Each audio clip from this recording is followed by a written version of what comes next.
नमस्कार मित्रों, आज अपन पढ़ेंगे अपने स्वर संधि का अगला पार्ट यण संधि। तो आज बात करेंगे यण संधि के बारे में। अपन गत क्लास की तरह आज भी ये ट्रिक के साथ में पढ़ेंगे। जो अपन ने हिंदी के 11 स्वर हैं इसको 3 भागों में बांट लिया है, ए वर्ग, बी वर्ग और सी वर्ग। तो सभी स्वर संधि है ये ट्रिक के साथ में पढ़ेंगे तो और आसान से आसान भाषा में अपन समझ लेंगे इसको। तो इसमें इसका सूत्र हो जाएगा बी प्लस भिन्न स्वर। जब संधि होगी तो पास पास में आने वाले दो स्वरों के बीच में संधि होती है। तो पास पास में आने वाले पहला स्वर होगा वो बी वर्ग का होगा, अर्थात बी वर्ग ये रहा, ई ऊ और री। इन पांचों में से कोई स्वर आएगा और बाद में कोई भिन्न स्वर आएगा, अर्थात इस पांचों के अलावा बी वर्ग के अलावा या तो ए में से आएगा या सी में से आएगा। तो जहां पर अपन को देखने को मिलता है कि बी के बाद में कोई भिन्न स्वर आता है तो उसमें विकार क्या होगा, ध्यान रखना। बी वर्ग का अगर ई और ई आता है तो यह बनेगा और यह भी हलंत के साथ में, और ऊ आता है तो वह बनेगा, वह भी हलंत के साथ में। अगर री आता है तो री का बनेगा र, वो भी हलंत के साथ में।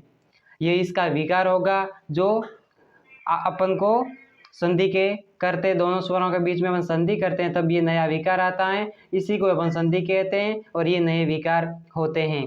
देखिए समझते हैं उदाहरण के साथ में। तो उदाहरण देखिए, अति धन अधिक।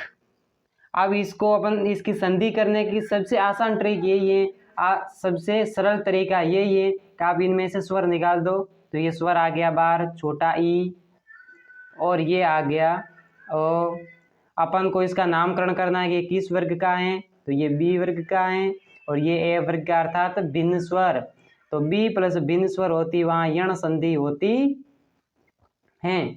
तो यण संधि के अंदर विकार ये वर होता है। तो यहाँ पर क्या ई आया है तो ये होगा, अगर ऊ आता तो वह होगा, अगर री आता तो र होता। तो यहाँ पर ई आया है तो विकार ये होगा और वो भी यह हलंत के साथ में, तो ये विकार हो गया आधा यह हलंत के साथ में। आगे प्रोसेस होगा, ये होगा कि इसमें से अति में से ती, तो ई यहाँ निकल गया है तो ती में से ई निकल गया है, तो पीछे रहा व्यंजन जिसके अंदर स्वर नहीं है। तो ये तो आधा है तो अपन इसको ऐसे लिखेंगे हलंत के साथ में, और ये इसके साथ में जोड़ेंगे, ये भी आधा है। प्लस ध्यान रखना इस संधि के अंदर ये स्वर यहाँ तो आता है लेकिन यहाँ भी आने के बाद, संधि होने के बाद ये वापस यहाँ चला जाता है, यहाँ से स्वर हटता नहीं है। तो ये स्वर अब इसके साथ जुड़ेगा। देखिए ये हो गया अधिक। अब देखिए ये तो आधा है और इसके बाद में स्वर नहीं व्यंजन है, तो ये तो इसके साथ में जुड़ेगा, ये तो आधा रहेगा, और ये भी आधा है लेकिन इसके बाद में तो अ आ गया है तो अ इसके साथ जुड़ जाएगा और ये हो जाएगा पूरा। तो इसको जोड़ेंगे तो ये अ तो पूरा ही आएगा और ये आधा तो है, ये हो गया आधा तो, और ये आ गया और ये आधा था लेकिन ये अ जुड़ गया तो ये पूरा हो गया और ये हो गया अधिक। तो नया शब्द बन गया अत्यधिक। अगला उदाहरण देखिए, सु धन अच। इसमें से अपन स्वर बाहर निकालेंगे, दिया आ गया छोटा ऊ, धन अ। अब देखिए इसका पहला अपन को नामकरण करना है, तो ये किस वर्ग का है, ऊ बी वर्ग के अंदर आता है। तो ये आ गया बी प्लस ये ए का है, मतलब भिन्न स्वर है, बी से भिन्न है, तो ये कौन सी संधि हो जाएगी, यण संधि। बी प्लस भिन्न स्वर, क्योंकि सूत्र अपन ने पढ़ा हुआ, बी प्लस भिन्न स्वर अर्थात यण संधि होती है। तो बी प्लस भिन्न स्वर आया है। अब अपन को पता लगाना है कि यण संधि तो हो गई लेकिन अब यहाँ स्वर कौन सा है, बी का या ऊ है।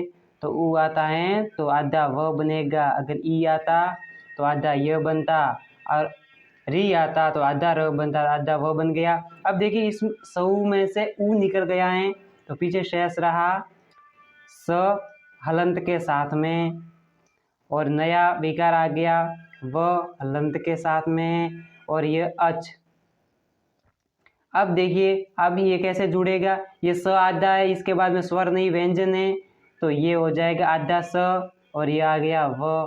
वह हलंत के साथ में है, लेकिन ये अ इसके साथ जुड़ जाएगा, हलंत हट जाएगा और पीछे आ गया छ, नया शब्द बन गया स्वच्छ। आगे अगला उदाहरण, पितृधन आज्ञा, इसमें से स्वर निकालेंगे तो ये आ गया री, धन आ। अब देखिए ये बी वर्ग का है और ये आ ए वर्ग का अर्थात भिन्न स्वर है, तो बी प्लस भिन्न स्वर बराबर यण संधि होती है। अब अपन को पता चल गया कि संधि तो यण है, लेकिन बी का कौन सा स्वर आया है, तो वो आया है री, री आया है, तो आधा र बनेगा। अब देखिए ये इस पितृ री, ये री निकल गई है, तो ये ता त हलंत के साथ में है और ये आधा आ गया र, ये भी हलंत के साथ में है और पीछे आ गया आज्ञा। अब ध्यान रखना इसमें क्या जुड़ जाएगा, ये तो आधा है और ये र भी आधा है, हलंत के साथ में है, लेकिन ये आ इसके साथ जुड़ जाएगा तो र पूरा हो जाएगा और आ की मात्रा हो जाएगी। ये त आधा है तो इसके र के ऊपर चला जाएगा, र आएगा इसके नीचे और र के साथ में आ की मात्रा जुड़ जाएगी, ये हो गया त्रा और ये हो गया ज्ञा। तो नया शब्द अपने के पास में आ गया पित्राज्ञा। इसी तरह ये संधि ट्रिक के साथ में बिल्कुल आसान तरीके से अपन समझेंगे तो समझ में आ जाएगी। वीडियो अच्छा लगा हो तो लाइक करना, शेयर करना और चैनल को सब्सक्राइब भी करना।